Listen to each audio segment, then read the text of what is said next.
आज सबसे ज्यादा जिस प्रश्न पे तर्क होता है, बहस होती है, वो ये है कि आज चमत्कार होते हैं या नहीं होते हैं। क्या आप जानना चाहते हैं कि आज इस 20वीं शताब्दी में, 21वीं शताब्दी में चमत्कार होते हैं या नहीं होते? अगर आप जानना चाहते हैं तो हमारी इस आराधना में बने रहिए। आप सबों को जय मसीह की। आइए हम प्रार्थना करें। पिता परमेश्वर, आपके पास आते हैं, प्रार्थना करते हैं आज की आराधना के लिए। वचन का बोला जाना, गीतों का गाया जाना सिर्फ और सिर्फ आपको महिमा देने वाला हो। इस छोटी सी प्रार्थना को अपने प्यारे बेटे प्रभु यीशु मसीह के नाम से सुनिए, कबूल कीजिए, आमीन। आइए हम परमेश्वर की महिमा के लिए गीत गाते हैं, महिमा से तू जो भरा हुआ।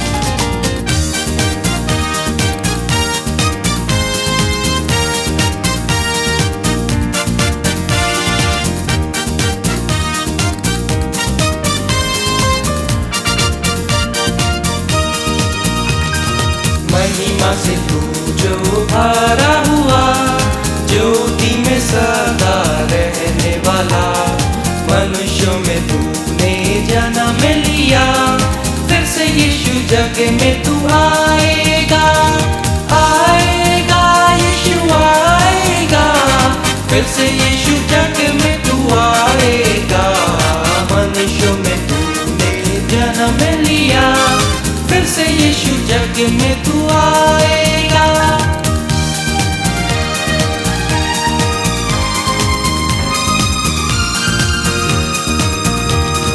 भूमि आकाश में समा न सका, मंदिरों में तू रह न सका, नम्र होके चरनी में पैदा हुआ, मनों में हमारे घर तू बना, घर तू बना यीशु, घर तू बना, मनों में हमारे घर तू बना, ब्रह्म होके चरनी में पैदा हुआ, मनों में हमारे घर तू बना।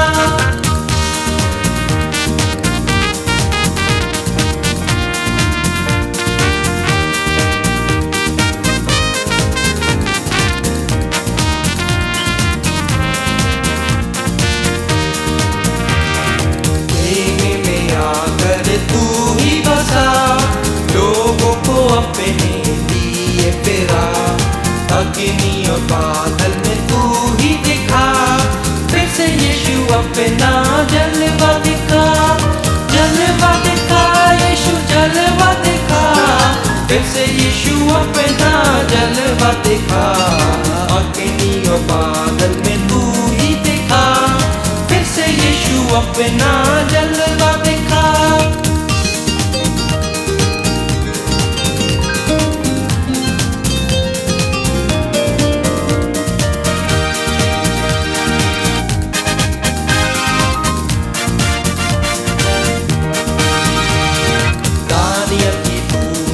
प्रार्थना सुनी, एज़रा की तूने सहायता की, बाबुल में तूने बेदारी भेजी, अपने लोगों को फिर से दे रिहाई, दे रिहाई यीशु दे रिहाई, अपने लोगों को फिर से दे रिहाई, बाबुल में तूने बेदारी भेजी, अपने लोगों को फिर से दे रिहाई।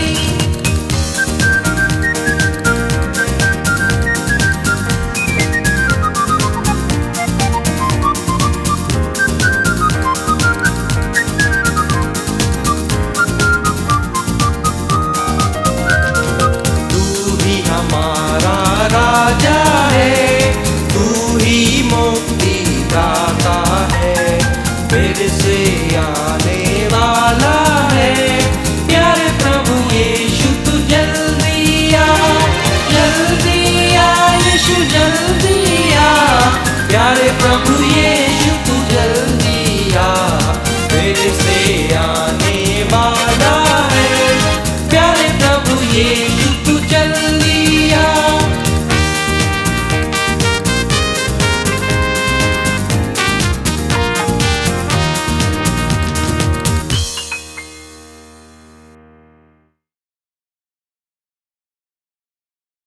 यह संदेश किसी व्यक्ति विशेष या किसी संप्रदाय को क्षति पहुंचाने के लिए नहीं है। This message is not to hurt any individual और एनी डिनोमिनेशन। एक कहावत है, चमत्कार को नमस्कार। आज यदि वो सारे चमत्कार फिर से होने लगे जो मूसा के समय में हुए थे, यीशु मसीह के दौर में हुए थे या 12 प्रेरितों के काल में हुए थे, तो मैं समझता हूं कि आज पूरे संसार में कोई और धर्म नहीं होता सिवाय ईसाई धर्म को छोड़कर। आज हमें सुसमाचार प्रचार की आवश्यकता नहीं होती। आज हमें परमेश्वर के वचन की भी जरूरत नहीं होती, क्योंकि पूरी दुनिया चमत्कारों को देखकर उन्हें अनुभव कर कर ईसाई बन गई होती और यीशु मसीह के पद चिन्हों पर चल रही होती। प्रियो, कई बार हमारे दिमाग में यह प्रश्न उठता है कि क्या आज चमत्कार होते हैं? इस बात पर कई प्रकार के तर्क छिड़ जाते हैं, कई प्रकार की बहसें छिड़ जाती हैं, परंतु इस प्रश्न का जवाब यदि कोई मुझसे पूछेगा तो मेरा जवाब होगा कि मुझे इस बात से कोई फर्क नहीं पड़ता कि कलीसिया का पास्टर क्या बोलता है, मुझे इस बात से कोई फर्क नहीं पड़ता कि बड़े से बड़ा प्रचारक क्या बोलता है, परंतु मुझे इस बात से फर्क पड़ता है कि चमत्कारों के विषय में हमारी बाइबल क्या बोलती है। आज बाइबल क्या सिखाती है चमत्कारों के विषय में? यदि बाइबल सिखाती है कि आज चमत्कार होते हैं तो मैं चमत्कारों की अपेक्षा करूंगा और उनको देखने के लिए बड़ा उत्सुक होऊंगा। परंतु यदि बाइबल नहीं सिखाती है तो मैं सबके दावे, चाहे कोई भी हो, उन सब के दावों को खारिज कर दूंगा। आज मैं चमत्कारों पे बात करूंगा, परंतु इससे पहले आइए हम एक चीज के बीच में अंतर करते हैं। जादू और चमत्कार के बीच में हम अंतर करेंगे कि जादू क्या होता है और चमत्कार क्या होता है। जादू, मैजिक। जादू एक कला है जो तंत्र मंत्र या गुप्त कर्म कांड द्वारा प्रकृति की गुप्त शक्तियों को नियंत्रित करने और हेरफेर करने का दावा करती है। यह एक्चुअली जादू की परिभाषा है। मैं आपको आसान शब्दों में समझाता हूं कि जादू एक वो आर्ट है जो तंत्र मंत्र या किसी रीति रिवाजों के द्वारा जो नेचुरल फोर्सेस होती हैं, हमारी दुनिया में जो नेचुरल फोर्सेस हैं या डार्क फोर्सेस हैं, उनको नियंत्रित करके और उनको मैनिपुलेट करके कोई काम कराना, ये जादू है। जादू दो प्रकार के होते हैं, एक व्यक्तिगत जादू यानी पर्सनल मैजिक, और दूसरा अव्यक्तिगत जादू, इम्पर्सनल मैजिक। आइए हम पहले अव्यक्तिगत जादू यानी इम्पर्सनल जादू को देखें कि इम्पर्सनल जादू होता क्या है। इस प्रकार के जादू की मान्यता है कि दुनिया में गुप्त शक्तियां यानी सीक्रेट फोर्सेस कार्य कर रही हैं और नशीली दवाएं, तंत्र मंत्र, रीति रिवाज के माध्यम से हेरफेर करके इन ताकतों को एक निश्चित तरीके के कार्य करने के लिए निर्मित किया जा सकता है। उदाहरण के तौर पर मैं आपको बताता हूं, जैसे किसी के पास एक उसका भाग्यशाली पदक होता है, मेडल होता है, या फिर अक्सर हम अंगूठियों में या किसी चीज में पत्थर पहनते हैं कि ये हमारे भाग्यशाली पत्थर है। इनको पहनने से यह माना जाता है कि नकारात्मक शक्तियों को दूर किया जा सकता है और सकारात्मक शक्तियों को अपने पास खींचा जा सकता है। यह इम्पर्सनल जादू में किया जाता है और इस प्रक्रिया के लिए अक्सर हम एक शब्द का इस्तेमाल करते हैं और वो शब्द है भाग्य या लक। हम मसीह लोगों को इस शब्द लक का इस्तेमाल नहीं करना चाहिए। ना ही किसी को गुड लक कहना चाहिए और ना ही किसी से गुड लक लेना चाहिए। हम मसीहों के साथ अगर कुछ भी अच्छा होता है तो वह लक नहीं होता, परंतु परमेश्वर की आशीष होती। हम मसीह लोगों के जीवन में लक या भाग्य शब्द का कोई महत्व नहीं है, परंतु हम मसीह लोगों के जीवन में परमेश्वर की आशीष, ब्लेसिंग शब्द का महत्व है। मेरे अब हम बात करते हैं व्यक्तिगत जादू की, पर्सनल जादू की। इस प्रकार का जादू अनुष्ठान, कर्मकांड और मंत्रों के माध्यम से जीवित लोगों को या अंधेरी दुनिया की आत्माओं को नियंत्रित करने की कोशिश करता है। इस जादू में किसी व्यक्ति को भी माध्यम बनाया जाता है। किसी की भलाई या बुराई करने के लिए इस प्रकार का जादू अक्सर देखा गया है कि अपने दुश्मनों को नष्ट करने के लिए यह पर्सनल जादू का उपयोग किया जाता है। उदाहरण के तौर पर बंगाल का काला जादू। यह जादू अक्सर तांत्रिक, अघोरी और भूत सिद्धि करने वाले जैसे लोगों के द्वारा किया जाता है। जादू के बारे में याद रखने वाली बात यह है कि ये सिर्फ हेर फेर पर आधारित होते हैं, बेस्ड ओनली ऑन मैनिपुलेशंस। यह वह प्रक्रिया है जहां मनुष्य किसी भी विधि से अपने स्वयं के उद्देश्य को पूरा करने, चाहे वो अच्छा उद्देश्य हो चाहे बुरा उद्देश्य हो, अपने से किसी बड़ी शक्ति के द्वारा हेर फेर करने की कोशिश करता है। चाहे वो प्राकृतिक की शक्ति हो, नेचुरल फोर्सेस हो, या अंधकार की शक्तियां हो, डार्क फोर्सेस हो। यहां यह लक्ष्य नहीं है जो ये निर्धारित करता है कि यह कार्य जादू है या नहीं है। यहां यह लक्ष्य निर्धारित नहीं करता है कि यह कार्य जादू है या नहीं है, परंतु यह एक विधि होती है जो निर्धारित करती है कि यह जो कार्य किया गया है यह किस विधि से किया गया है। वो निर्धारित करती है कि यह कार्य जादू के द्वारा किया गया है। कई लोग कहते हैं कि हमने जादू का इस्तेमाल अच्छे कार्य करने के लिए किया है, जैसे बीमारों को ठीक करने के लिए किया है। इससे प्रियो जादू चमत्कार नहीं बन जाता है। परमेश्वर की नजर में जो घृणित है वो घृणित है। यदि कोई व्यभिचार करके रुपया कमाता है और गरीबों में बांटता है, बड़ी सेवा करता है, तो वो चीज जो है फिर भी घृणित रहेगी परमेश्वर के आगे। परमेश्वर की नजर में जादू घृणित था, जादू घृणित है और जादू घृणित रहेगा। आइए इसके लिए बाइबल हमें क्या बताती है जरा देखते हैं। व्यवस्था विवरण की पुस्तक उसका 18वां अध्याय और उसकी 9 से 13वीं आयत में बाइबल क्या बताती है, आइए देखते हैं। जी, जब तू उस देश में पहुंचे जो तेरा परमेश्वर यहोवा तुझे देता है, तब वहां की जातियों के अनुसार घिनौना काम करना ना सीखना। तुझ में कोई ऐसा ना हो जो अपने बेटे या बेटी को आग में होम करके चढ़ाने वाला, या भावी कहने वाला, या शुभ अशुभ मुहूर्तों का मानने वाला, या टोना, या तांत्रिक, या बाजीगर, या ओझों से पूछने वाला, या भूत साधने वाला, या भूतों का जगाने वाला हो, क्योंकि जितने ऐसे ऐसे काम करते हैं वे सब यहोवा के सम्मुख घृणित है। और इन्हीं घृणित कामों के कारण तेरा परमेश्वर यहोवा उनको तेरे सामने से निकालने पर है। तू अपने परमेश्वर यहोवा के सम्मुख सिद्ध बना रहना। आइए चलिए चमत्कार पर चर्चा करते हैं कि चमत्कार क्या है।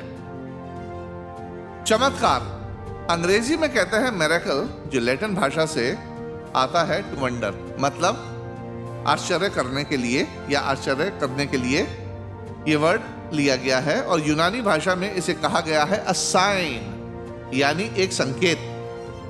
शब्दकोश की परिभाषा के अनुसार चमत्कार दैवीय क्रिया के कारण एक अलौकिक सुपरनैचुरल घटना है, जबकि जादू प्राकृतिक शक्तियों में प्रभाव पैदा करने के लिए हेरफेर करने की कोशिश करता है। वही चमत्कार तब उत्पन्न होता है जब प्रकृति से ऊंचे नियमों को लागू किया जाता है, मतलब नेचुरल फोर्सेस से ऊपर के सिस्टम को जब लागू किया जाता है तब चमत्कार होता है।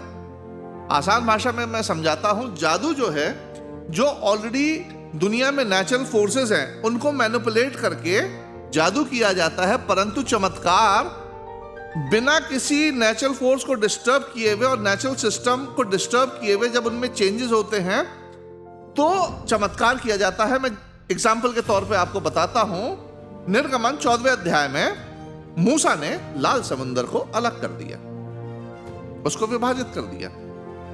अब यहां गुरुत्वाकर्षण यानी ग्रेविटी के प्राकृतिक नियम को, ग्रेविटी के प्राकृतिक नियम को उसके ऊंचे नियम और बल के द्वारा खारिज कर दिया गया था। अब आप ये सोचिए कि समुंदर अलग किया गया है, यहां जो एक नेचुरल सिस्टम है दुनिया का, ग्रेविटी, यहां ग्रेविटी का अब कोई मतलब ही नहीं रहा कि समुंदर अलग हो गया और उसकी दीवारें बन गई और समुंदर ऐसे दीवारों पे दीवारें बनी हुई हैं और इजरायली बीच में से निकल रहे हैं। Are you getting my point? चमत्कार वो होता है कि जहां जो नेचुरल सिस्टम है उससे ऊंचे नियमों को लागू किया जाता है।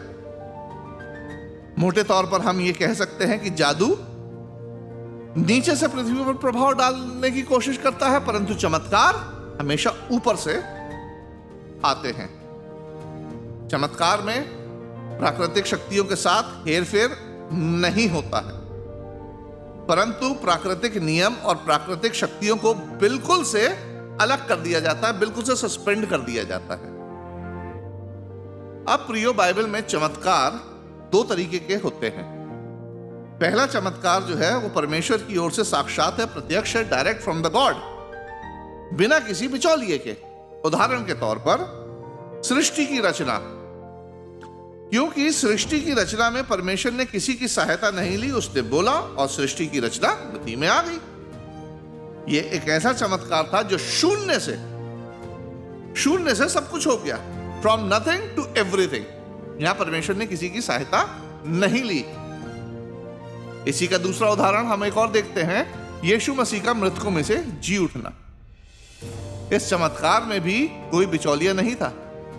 यीशु मसीह बुरी तरीके से प्रताड़ित हुआ था और पूरी दुनिया के सामने वह क्रूस पर मरा, उसे गाड़ दिया गया और यीशु मसीह अचानक जी नहीं उठा। आज कई बार हम देखते हैं कि किसी का दिल रुक गया और एक आध सेकंड में वो फिर से शॉक देने के बाद एकदम से गति में आ जाता है, 1 मिनट के बाद आ जाता है, 1 घंटे के बाद आ जाता है, परंतु ऐसा नहीं हुआ।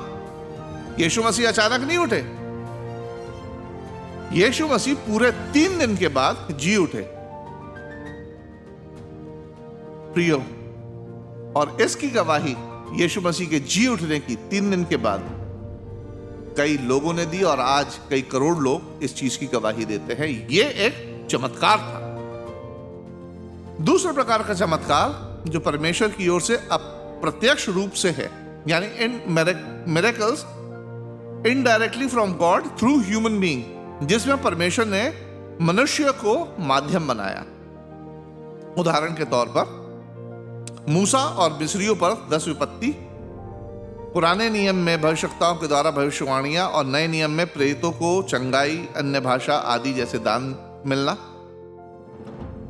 प्रियो, हमें यह पहचानने की जरूरत है कि परमेश्वर ने अपनी बनाई हुई सृष्टि के नियमों को एक क्रम में रखा है, एक सिस्टम में रखा है, ताकि उसकी रचना, मेरी आप बात ध्यान से सुनिए, मैं फिर से रिपीट करता हूं, हमें यह पहचानने की जरूरत है कि परमेश्वर ने अपनी बनाई हुई सृष्टि को, बनाई हुई सृष्टि के नियमों को एक क्रम में रखा है, एक सिस्टम में रखा है, ताकि उसकी रचना एक सटीक तरीके से कार्य करती रहे। जैसे उदाहरण के तौर पर दिन होता है, दोपहर होती है, फिर रात होती है, मौसम अपने चक्र में चलते रहते हैं, ठंड के बाद गर्मी, फिर बारिश, फिर ठंड आदि। परंतु इसका मतलब यह नहीं है कि परमेश्वर ने अपनी सृष्टि को गति देके परमेश्वर बेफिक्री से बैठ गया है, ना, ऐसा नहीं है। परमेश्वर शुरू से लेकर आज तक अपनी पृथ्वी को के प्रति सक्रिय है, अपनी रचना के प्रति सक्रिय है और सक्रिय रहेगा जब तक इस पृथ्वी का अंत ना हो जाएगा। अपनी रचना के प्रति सक्रिय रहने का मतलब कि परमेश्वर अपने स्वयं के स्थापित प्रबंध या सिस्टम के अंतर्गत कार्य करता रहता है। यह परमेश्वर की सक्रियता है। उदाहरण के तौर पर मैं आपको बताता हूं, कहीं अकाल पड़ता है और वहां के लोग बारिश के लिए प्रार्थना करते हैं, तो परमेश्वर प्राकृतिक बलों के द्वारा बारिश भेजता है और वहां पूरे नेचर के सिस्टम के द्वारा परमेश्वर वहां बारिश भेजता है। वहां इवेपोरेशन होगा, भाप बनेगा, भाप बन के बादल बनेंगे, वहां बादल आएंगे और फिर वहां बारिश होगी। वहां पानी के बादल आएंगे और उन बादलों से स्वाभाविक तौर पर वर्षा होगी। एक दूसरा उदाहरण मैं आपको देता हूं। यदि कोई चंगाई के लिए प्रार्थना करता है तो परमेश्वर व्यक्ति की चंगाई की स्वाभाविक प्रतिक्रिया को या दवाइयों पर अपनी आशीष देकर उसे स्वाभाविक रीति से चंगाई देता है।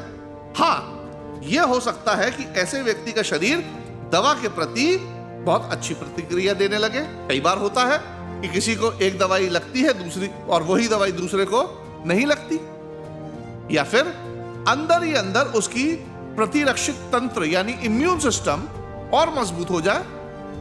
परमेश्वर ऐसे व्यक्ति की चंगाई की स्वाभाविक प्रतिक्रिया को तेज करके उसे दूसरों से जल्दी चंगाई दे सकता है। You're getting my point? इसे परमेश्वर का चमत्कार नहीं कहते हैं, इसे परमेश्वर की दया कहते हैं और परमेश्वर का कार्य करने का तरीका कहते हैं। It is a God's providential care. यह परमेश्वर की दया है और उसका कार्य है, और यह परमेश्वर की प्रोविडेंशियल केयर है। कई बार लोग परमेश्वर की दया और चमत्कारों के बीच भ्रमित हो जाते हैं।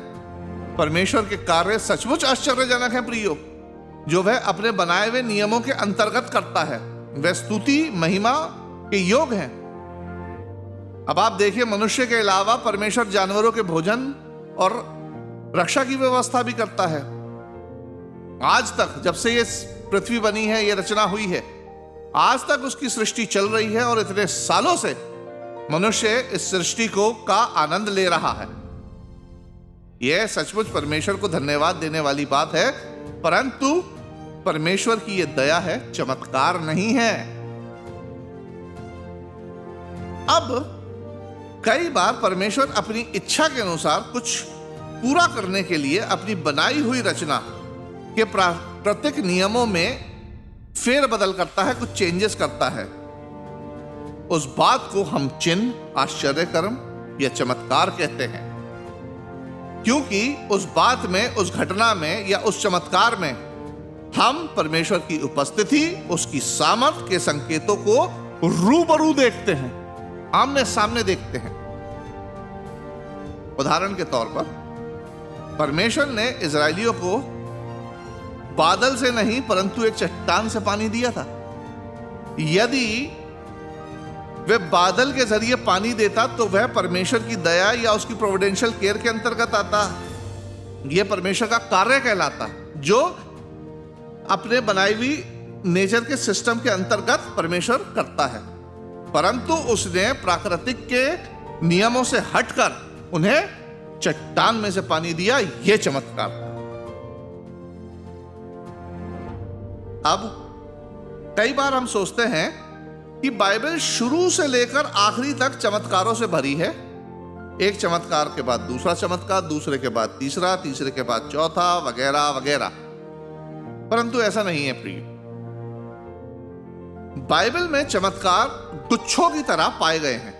गुच्छे मतलब जैसे अंगूर के गुच्छे होते हैं ना, उनकी तरह, क्लस्टर्स की तरह बाइबल में चमत्कार पाए गए हैं, और वो भी एक निश्चित काल, एक निश्चित समय में, in a particular time and period.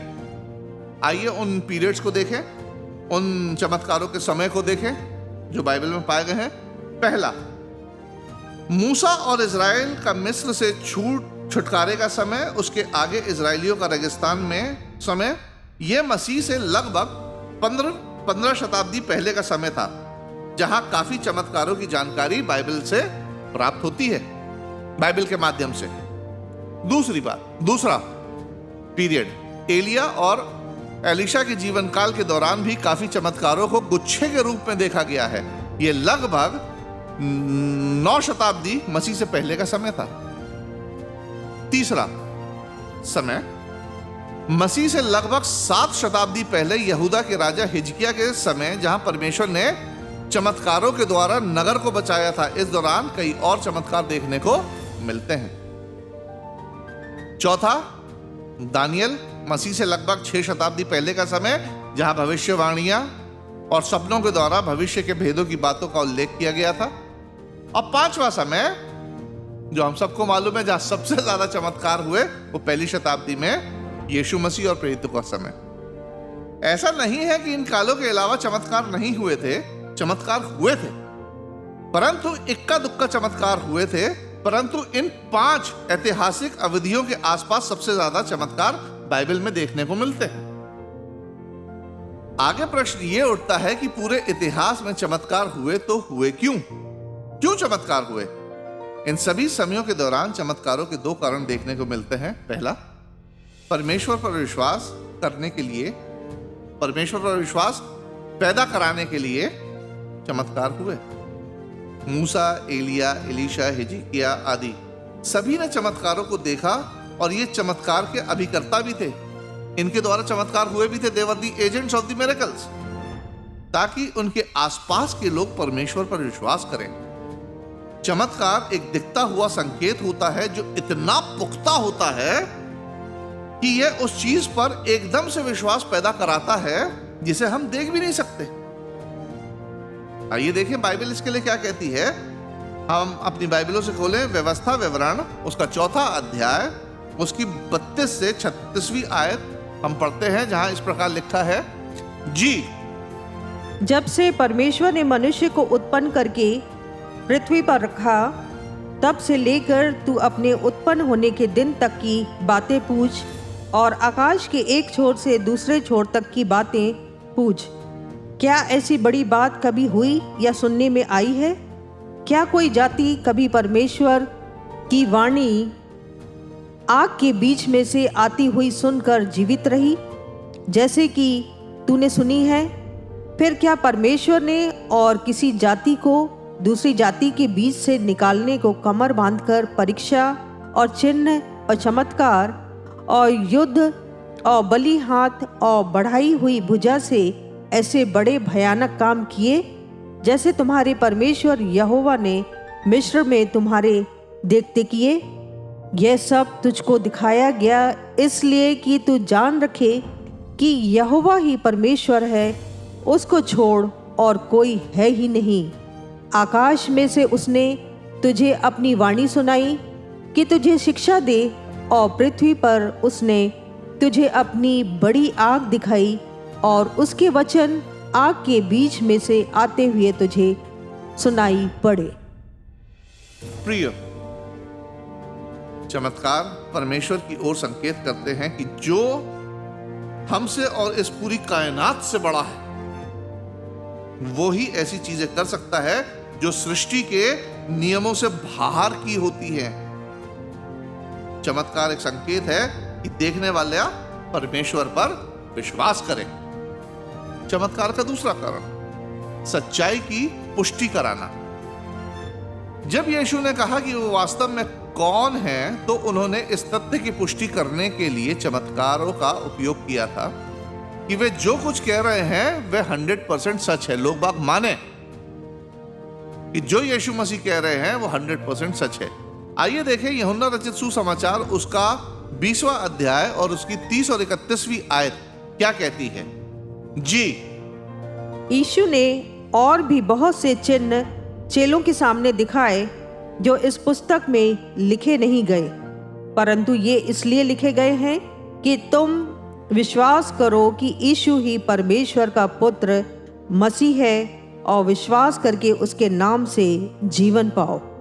यह चमत्कार का विचार पूरे नए नियम पर लागू होता है प्रियो, परंतु यूहन्ना ने इस विचार को बड़े स्पष्ट तरीके से अपने सुसमाचार में लिखा है। जब प्रेरितों को सुसमाचार प्रचार करने के लिए भेजा गया था, तो यीशु ने वादा किया था कि उनके पास चमत्कार करने की सामर्थ होगी, ताकि इस बात की पुष्टि हो सके कि जो वो कह रहे हैं वो 100% सच कह रहे हैं।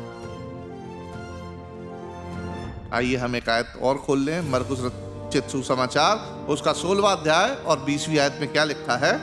जी, और उन्होंने निकलकर हर जगह प्रचार किया और प्रभु उनके साथ काम करता रहा और उन चिन्हों के द्वारा जो साथ साथ होते थे वचन को दृढ़ करता रहा। आमीन।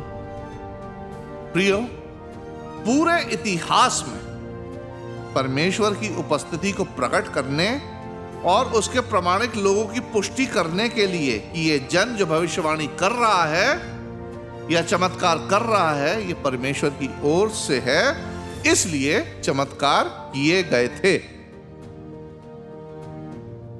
इस कारण के अलावा कभी कभी महत्वपूर्ण क्षणों में परमेश्वर ने अपने राष्ट्र या अपने लोगों को बचाने के लिए चमत्कार किए हैं, जैसे शद्रक, मेशक, अबेदनगो, योना, पतरस बंदीगृह से जब मुक्त हुआ, प्रेतों के काम 12। इन चमत्कारों से यह भी साबित हुआ कि ये लोग परमेश्वर के लोग हैं और इन चमत्कारों के द्वारा अन्य लोगों ने परमेश्वर और उसके लोगों पर विश्वास किया। उदाहरण के तौर पर शद्रक, मेशक, अबेदनगो जब भरी आंख से बचाए गए तब राजा नबूकदनेस्सर ने विश्वास किया था।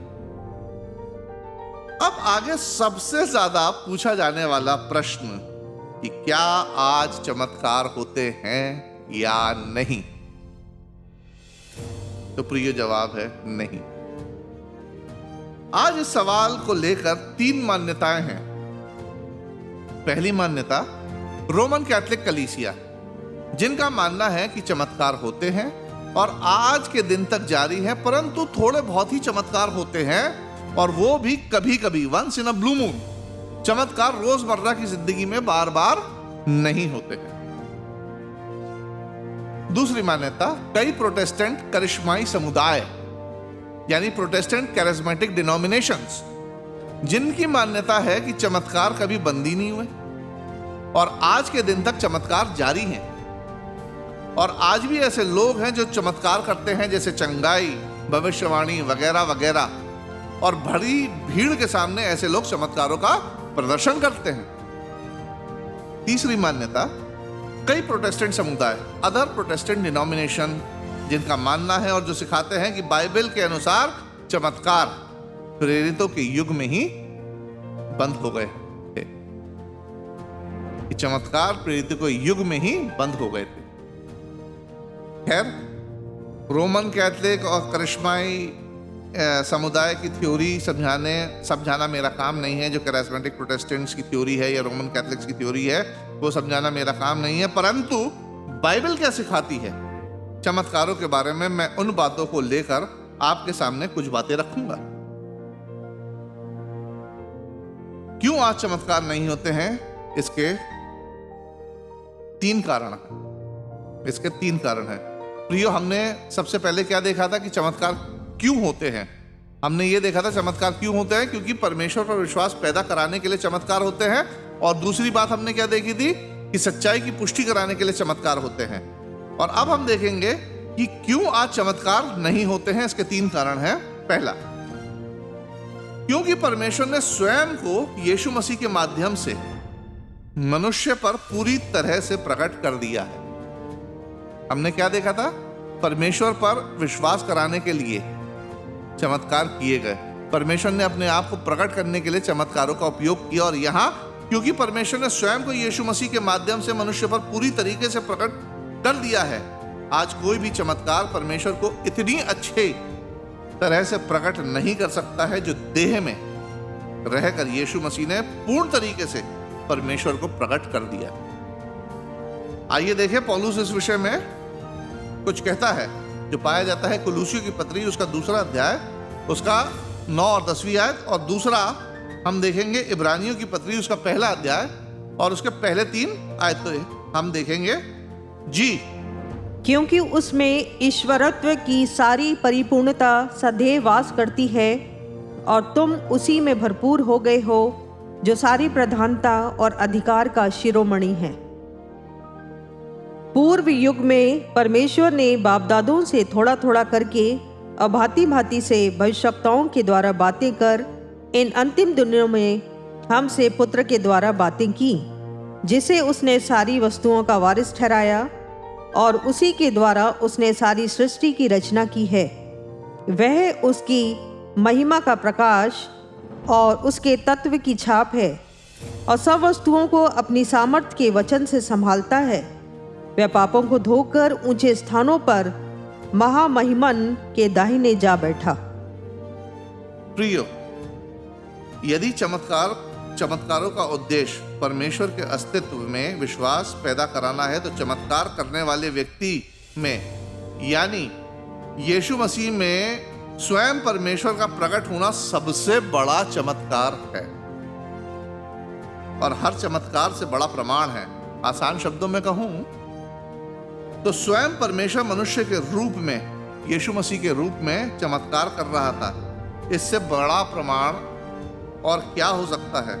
परमेश्वर के ऊपर विश्वास लाने के लिए कोई और इससे बड़ा प्रमाण नहीं हो सकता है कि परमेश्वर मनुष्य के रूप में वो चमत्कार कर रहा था जो सिर्फ परमेश्वर के द्वारा ही मुमकिन थे, जो प्राकृतिक नियमों से बाहर थे। परमेश्वर ने यीशु मसीह के रूप में दुनिया को सबसे बड़ा चमत्कार दिया है। प्रियो, आज चमत्कार नहीं है क्योंकि हम यीशु मसीह के माध्यम से परमेश्वर को जानते हैं और उस पर विश्वास करते हैं। परमेश्वर ने अपने आप को यीशु मसीह के द्वारा प्रकट कर दिया है। पहला पॉइंट तो यहीं सस्पेंड होता है। दूसरा कारण कि आज चमत्कार नहीं होते हैं क्योंकि बाइबल में परमेश्वर के संदेश की पुष्टि करने के लिए यीशु मसीह प्रेरित और उनके चमत्कारों के बारे में पर्याप्त जानकारी है। दूसरा कारण क्या था? सच्चाई की पुष्टि करने के लिए तो आज बाइबल में हमारे पास पर्याप्त जानकारी है और हम बाइबल पे विश्वास करते हैं। अब एक बार फिर हम उन दो बातों को दोहराते हैं कि क्यों चमत्कार होते थे। अब कोई कुछ भी कहता रहे, परंतु जो बाइबल कहती है वो ये है कि परमेश्वर के प्रति विश्वास को पैदा कराने के लिए चमत्कार होते थे, परमेश्वर के वचन की पुष्टि करने के लिए चमत्कार हुए। पीछे हमने यूहन्ना के सुसमाचार 20वें अध्याय को पढ़ा, उसकी 30 और 31वीं आयत को पढ़ा। मैं एक बार फिर पढ़ता हूं कि यीशु ने और भी बहुत से चिन्ह चेलों के सामने दिखाए जो इस पुस्तक में लिखे नहीं गए हैं, परंतु ये इसलिए लिखे गए हैं कि तुम विश्वास करो। ये चिन्ह इसलिए लिखे गए हैं ताकि तुम विश्वास करो। यहां यूहन्ना ने ये नहीं लिखा प्रियो कि यीशु मसीह के आने तक तुम्हारे आगे चमत्कार होते रहेंगे ताकि तुम विश्वास में बने रहो, परंतु यहां लिखा है ये इसलिए लिखे गए हैं कि तुम विश्वास करो। यूहन्ना कह रहा है कि बहुत से और चमत्कार भी यीशु मसीह ने किए थे, परंतु जो हमने इस पुस्तक बाइबल में दर्ज किए हैं वो भी इसलिए दर्ज किए हैं ताकि तुम विश्वास करो। ये बहुत है विश्वास करने के लिए। यहां सोचने वाली एक बात है, यदि प्रेरितों को ऐसा लगा कि इतने चमत्कार जो दर्ज किए गए हैं विश्वास लाने के लिए पर्याप्त है, तो आज कैसे कोई सोच सकता है कि जो बाइबल में लिखा है उस पर विश्वास करने के लिए आज और चमत्कारों की जरूरत है? Are you getting my point? Bible हमें स्पष्ट बताती है कि ये चमत्कार जो बाइबल में दर्ज है विश्वास करने के लिए पर्याप्त है। अब इसके आगे चमत्कारों की आवश्यकता नहीं है। आज मुझे यीशु के संदेश की सच्चाई की पुष्टि करने के लिए 2021 में किसी चमत्कार की जरूरत नहीं है। क्या आपको यीशु मसीह पर और परमेश्वर पर विश्वास करने के लिए किसी चमत्कार की जरूरत है? अपने दिल से पूछिए, क्या आज भी आपके विश्वास में कमी है? आपको चमत्कार देखने यीशु मसीह और परमेश्वर पर विश्वास लाने के लिए? क्योंकि पहली शताब्दी में चमत्कारों के द्वारा यीशु मसीह की बातों की पुष्टि की जा चुकी है। तीसरा कारण कि आज चमत्कार नहीं होते हैं क्योंकि बाइबल बताती है कि शुरुआती कलीसिया में किए गए चमत्कारी चिन्ह समाप्त हो जाएंगे। पहला कुरिन्थियों उसका 13वां अध्याय और उसकी 8 से 10वीं आयत हम पढ़ेंगे। जी, प्रेम कभी टलता नहीं। भविष्यवाणियां हो तो समाप्त हो जाएंगी, भाषाएं हो तो जाती रहेंगी, ज्ञान हो तो मिट जाएगा, क्योंकि हमारा ज्ञान अधूरा है और हमारी भविष्यवाणी अधूरी, परंतु जब सर्वसिद्ध आएगा तो अधूरा मिट जाएगा। प्रियो, नए नियम में कहीं भी यह नहीं लिखा है कि चमत्कार एक चिन्ह बने रहेंगे, परंतु इसके विपरीत बाइबल कहती है कि वे समाप्त हो जाएंगे। और अब परमेश्वर मनुष्य को बचाने के लिए जिस सामर्थ का उपयोग करेगा वह चमत्कार नहीं होंगे, वह होगा सुसमाचार। रोमियो पहला अध्याय उसकी 16वीं आयत में पौलुस क्या कहता है कि उद्धार पाने के निमित्त परमेश्वर की सामर्थ क्या है? प्रिय, चमत्कार नहीं बल्कि सुसमाचार। आज हम सब के आगे एक प्रश्न है कि यदि पहली शताब्दी में उद्धार के लिए परमेश्वर की सामर्थ सुसमाचार थी जब प्रेरित जिंदा थे, तो आज 20 शताब्दी बाद की उद्धार के लिए परमेश्वर की सामर्थ बदल नहीं सकती है। इस 20वीं शताब्दी के बाद परमेश्वर उद्धार के लिए सुसमाचार को बदलकर चमत्कार के द्वारा उद्धार देने वाला नहीं है ना। ये गलत है, कभी नहीं। उद्धार के लिए परमेश्वर की सामर्थ सुसमाचार ही सुसमाचार है और अंत तक सुसमाचार बनी रहेगी। इसलिए जिस सामर्थ का उपयोग परमेश्वर अब स्वयं को प्रकट करने के लिए करता है, सत्य की पुष्टि करने के लिए करता है, लोगों को बचाने के लिए करता है, वो प्रियो चमत्कार नहीं, वो ये है, ये परमेश्वर का वचन अर्थात पवित्र शास्त्र। आज जो चमत्कारी दावे के बारे में हम सुनते हैं उसका क्या मतलब है? कई बार लोग बाइबल पढ़ते हैं और इन चीजों को अंदर ही अंदर मानते हैं कि हाँ चमत्कार नहीं है, फिर भी कई बार भ्रमित हो जाते हैं, कंफ्यूज हो जाते हैं कि अरे हमने सुना है कि फलाना व्यक्ति चमत्कारी तरीके से चंगा हो गया, हमने मीटिंग में कन्वेंशन में देखा है कि फलाने व्यक्ति के साथ चमत्कार हुआ है।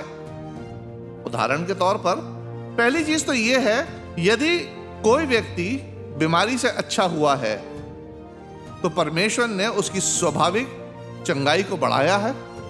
यह चमत्कार नहीं, उस व्यक्ति के लिए परमेश्वर की आशीष है।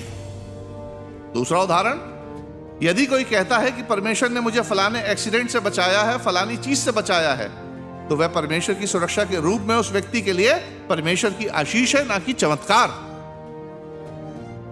चमत्कार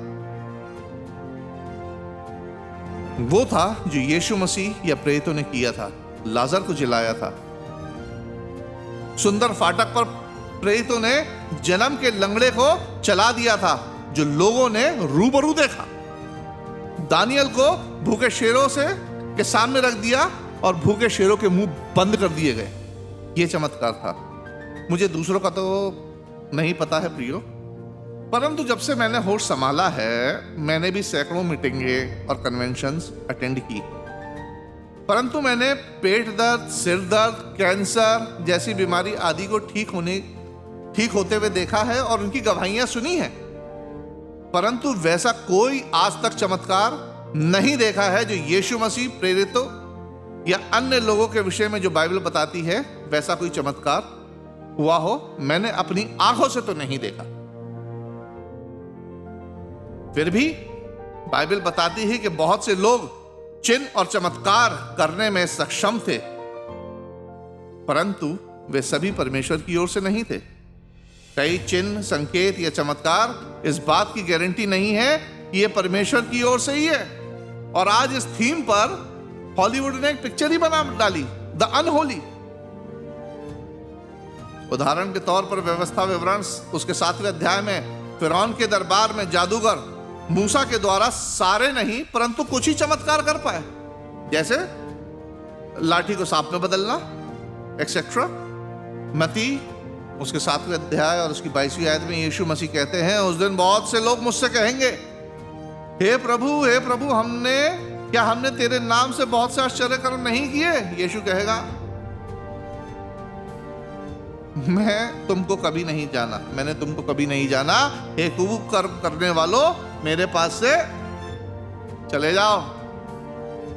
दूसरा थिस्सलुनीकियों में पौलुस कहता है, पाप का पुरुष यानी विनाश का पुत्र सब प्रकार की झूठी सामर्थ, चिन्ह और अद्भुत काम करेगा।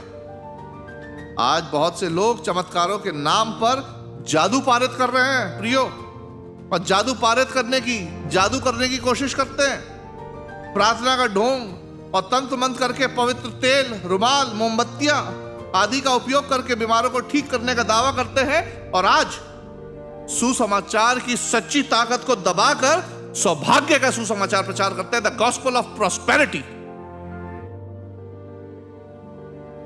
जिनका मुख्य उद्देश्य है पैसा कमाना या किसी प्रकार के वित्तीय लाभ लेना। यीशु ने प्रेरितों से कहा था, तुम्हें सेत मेत में दिया गया, तुम भी सेत मेत पे दो। प्रियो, चमत्कार ने हमेशा से परमेश्वर के अस्तित्व में और उसके वचन में विश्वास को उत्पन्न किया है, और आज ये कार्य, ये उद्देश्य भली भांति से बाइबल पूरा कर रही है। यदि कोई व्यक्ति बाइबल पर विश्वास नहीं करता है तो वह यीशु और परमेश्वर की बातों पर भी विश्वास नहीं करेगा, चाहे उन्हें कितने भी चमत्कार ही क्यों न दिखा दिए जाएं। यीशु के समय यहूदियों ने भी चमत्कार को देखकर यीशु पर विश्वास नहीं किया था, क्योंकि उनके पास पुराना नियम था जो चमत्कारों से भरा हुआ था। प्रियो, इस 2000 सालों में चमत्कार तो नहीं, परंतु सुसमाचार जरूर जारी है, जिसके सुनने से करोड़ों आत्माएं बची हैं। रोमियो 10 उसके 17 में लिखा है, अतः विश्वास सुनने से, और सुनना मसीह के वचन से यानी सुसमाचार से होता है, ना कि लिखा है कि विश्वास चमत्कारों को देखने से या अनुभव करने से होता है। प्रियो, केवल बाइबल ही हमें मसीह पर विश्वास कराने के लिए जरूरी है और पर्याप्त है। That's enough।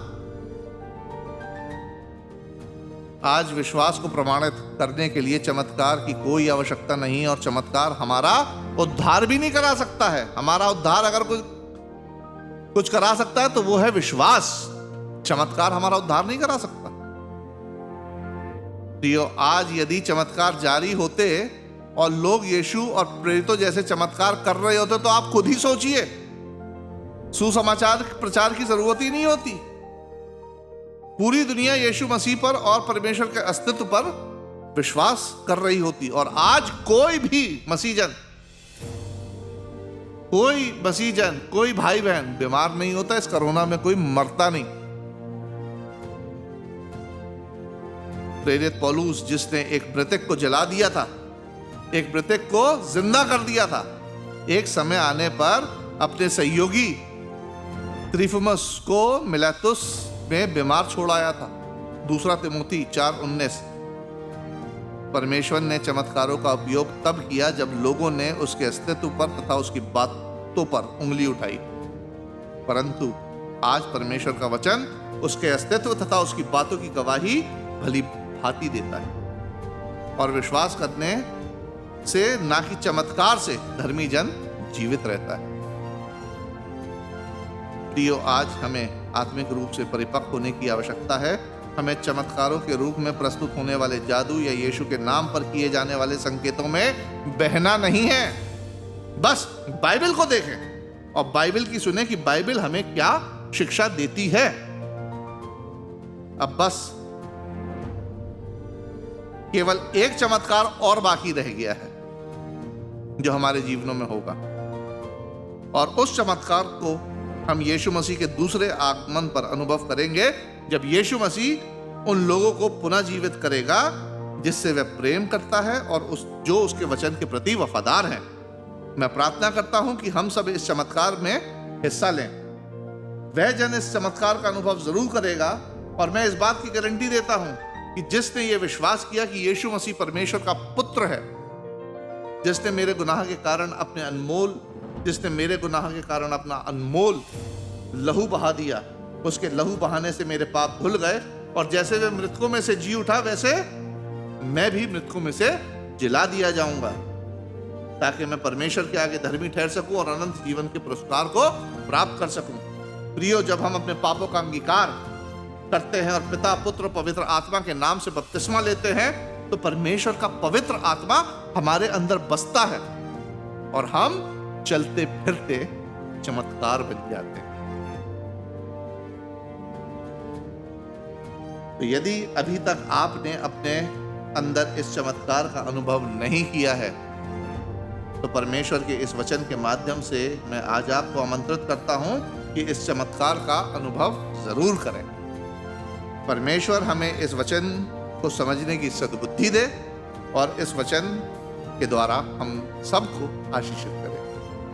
आप सभी को जय मसीह। आइए हम प्रार्थना करें।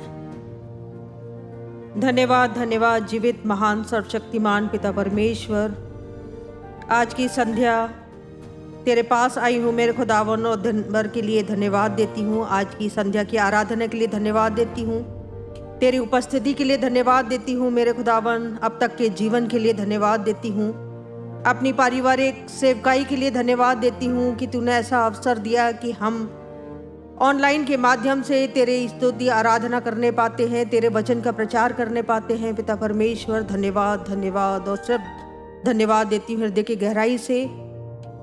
बच्चों का इंस्ट्रूमेंट बजाना, गीत का गाया जाना तेरे दास के द्वारा, तेरे वचन का लोगों तक प्रचार, सारी बातें मेरे खुदावन तेरी महिमा का कारण होवे। आज की संध्या में तेरी उपस्थिति थी, तेरी आत्मा का गाढ़ा अभिषेक था। पिता परमेश्वर लाखों लाख करोड़ों बार धन्यवाद धन्यवाद देती हूँ। पिता परमेश्वर तू चमत्कारी परमेश्वर है। तूने लाल समुंदर को 2 भाग में बांट दिया मेरे खुदावन। यीशु तूने लाजर को मृतकों में से जिलाया, इससे बड़ा चमत्कार क्या है मेरे खुदावन। पिता परमेश्वर तूने इतना महान चमत्कार किया कि अपने आप को मानव रूप में प्रकट कर दिया हम लोगों के बीच में, प्रभु यीशु मसीह के रूप में इस संसार में भेजा। इससे बड़ा चमत्कार और क्या हो सकता है।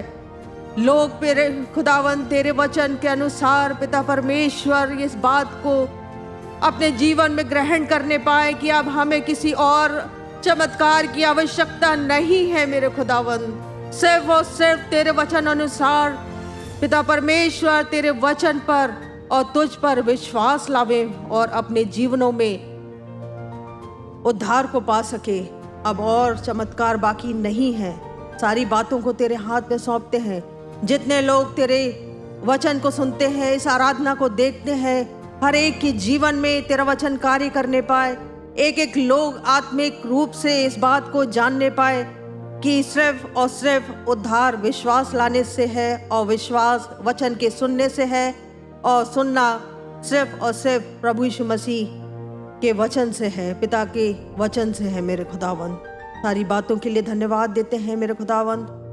सारा आदर गौरव महिमा तुझको देते हुए इस विनती को प्रभु यीशु मसीह के नाम में मांगती हूँ, आमीन। यदि आप हमारी इन आराधनाओं के माध्यम से, ऑनलाइन आराधना के माध्यम से आशीषों को प्राप्त कर रहे हैं तो मेहरबानी से इसे ज़्यादा से ज़्यादा लोगों को शेयर करें ताकि और भी लोग आशीषों को प्राप्त कर सकें। आने वाले रविवार हम गीत संगीत के माध्यम से, वचन के माध्यम से आप लोगों के सामने फिर हाजिर होंगे। तब तक के लिए जय मसीह।